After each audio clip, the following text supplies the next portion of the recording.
Quand il y a une chanson qui fait le buzz, chacun aimerait faire un challenge sur ça. Quand il y a un truc, un béret, etc., chacun aimerait donner son avis ou bien faire allusion à ça. Mais quand il s'agit de quelque chose de très très pertinent où tout le monde doit se lever, c'est là les gens se disent ok, c'est pas à moi de parler, c'est à eux de parler. Qui sont eux? C'est à nous de parler. La façon dont les chansons, tout ce qui est bon, vous appelle toutes. C'est comme ça quand il y a des choses très très importantes, ça doit nous interpeller tous.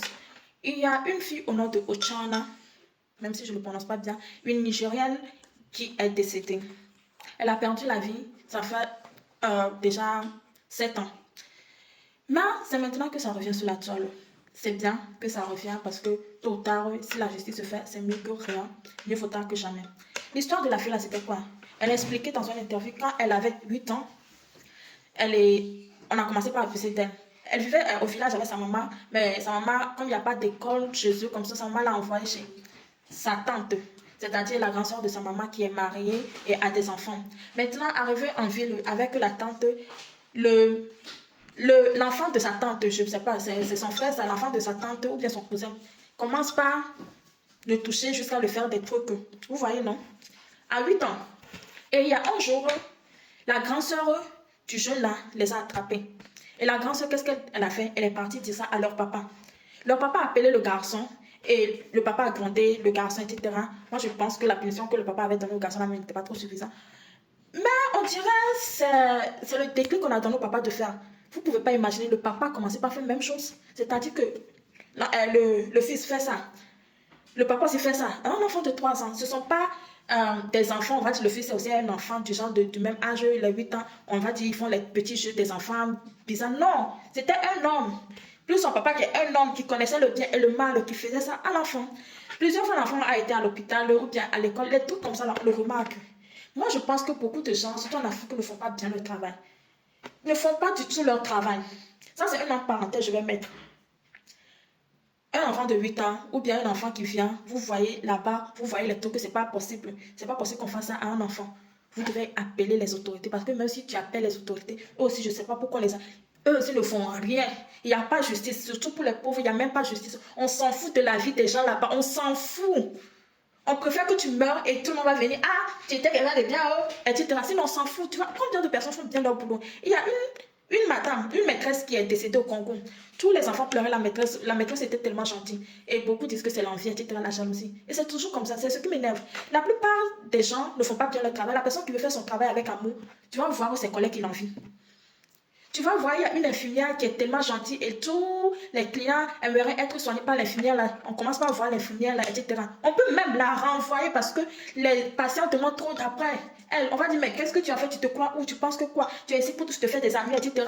Mais tout travail doit se faire par amour pour que les gens qui ont besoin de ce travail vont venir avec amour, vont venir vous expliquer.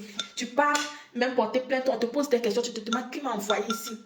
Tu es victime, mais tu es plus maltraité que le coupable. Donc, avec tout ce qui se passait sur la fille au Tchama, là, il n'y a rien. Il n'y a pas quelqu'un, etc., qui a alerté. Ou bien peut-être si on a alerté, ça n'a pas abouti, on laisse comme ça. Et les femmes qui, je ne sais pas pourquoi c'est toujours les pauvres, quand on dit les pauvres du dernier qui font beaucoup d'enfants, etc., vous donnez les enfants aux gens, on les maltraite. Quand on vous demande, vous dites qu'il n'y a pas de divertissement, il n'y a pas de télé, il n'y a pas de... Il faut poser la question aux gens qui font enfants, qui sont pauvres là. Ah, il n'y a pas de télé chez nous, donc monsieur, quand il fait faim, monsieur veut se divertir, on me fait ça, et bébé sort. Rien. Et leur mentalité, premier, c'est ok, si on fait beaucoup d'enfants, il y a un qui va s'en sortir. Tu fais 10 enfants, un s'en sort. Le 1 là, si le 1 là va finir par aider les 10 là, le 1 là va mourir. Il faut bien faire les calculs. C'est pas que votre affaire de foi, on dit d'avoir la foi, qu'elle va s'en sortir. Condition dans laquelle ils sont là, elle va s'en sortir comment? Des fois, il faut revoir les trucs. Je ne suis pas pour l'avortement, mais des fois, soit tu fais bien là-bas, soit si tu vois la situation, tu calcules de A à Z. Ça m'étonne que je peux dire ça. Je disais, je ne peux jamais continuer à avorter. Mais le cours de la vie, les leçons de la vie m'ont dit ok, laisse ça. Des fois, il faut un péché pour empêcher un gros péché. Sérieux.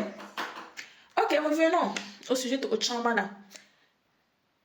Moi, ce que je trouve est que les gens qui viennent interviewer les gens qui s'appellent influenceurs, les gens qui s'appellent, etc., créateurs de contenu, vous êtes prêts à venir parler de quelqu'un qui souffre de quelque chose et la personne vous donne les vues. C'est gagnant-gagnant. À cause de l'histoire de la personne, on vous suit. Il y a d'autres qui commencent par vous suivre parce que vous partagez l'histoire de beaucoup de gens qui souffrent. Et les gens sont là en train de vous suivre. Mais, au final, vous ne trouvez pas de solution concrète. La personne qui a interviewé la petite là, finalement, qu'est-ce que la personne a fait? Vous étiez où jusqu'à ce que la petite, la perde la vie? Quand les situations sont graves comme ça, on ne dit pas que, ok, je vais aller revenir. Parce que si la personne est coupable, voit les trucs comme ça, c'est maintenant qu'il faut commencer par maltraiter les gens. C'est ce que les mamans faisaient même avant. Tu vas voir, maltraiter un enfant dans une maison et il y a quelqu'un qui vient voir la situation, la personne dit, faut que tu me dises.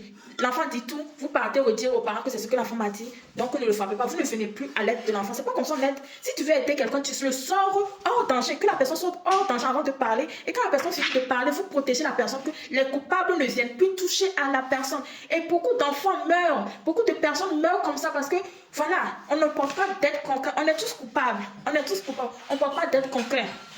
Quand vous dites que, ok, bon, c'est pas, la personne n'est pas de ma famille, ou bien j'ai déjà essayé de résoudre le problème, je n'ai pas trouvé la solution, et vous laissez comme ça. Combien de victimes, combien de personnes vont perdre leur vie à cause de violences conjugales, à cause de maltraitance, à cause de... Vous avez compris le mot que je vais dire, à cause de tout ça. Et surtout les enfants, les petites filles encore. Combien? Avant qu'on ne se réveille. Mais quand il s'agit de faire du n'importe quoi, les gens sont tellement remplis dans les lives, les gens sont tellement remplis dans les futilités que tu te demandes que non. Est-ce que le monde, des fois tu vas te poser la question que Seigneur, tu m'as envoyé dans le bon monde ou bien je suis dans un autre monde. Parce que tu vois les trucs, mais la mentalité des autres sont autrement. Tu te dis, tu cherches quoi? Je cherche quoi parmi ces gens-là? Et le pire est que toi, ta voix ne compte pas parce que personne ne te connaît. Personne ne te connaît. Les gens que les gens connaissent plus, ce sont les gens qui sont dans le divertissement. Et c'est ce que les gens aiment. Oh, c'est pitoyable.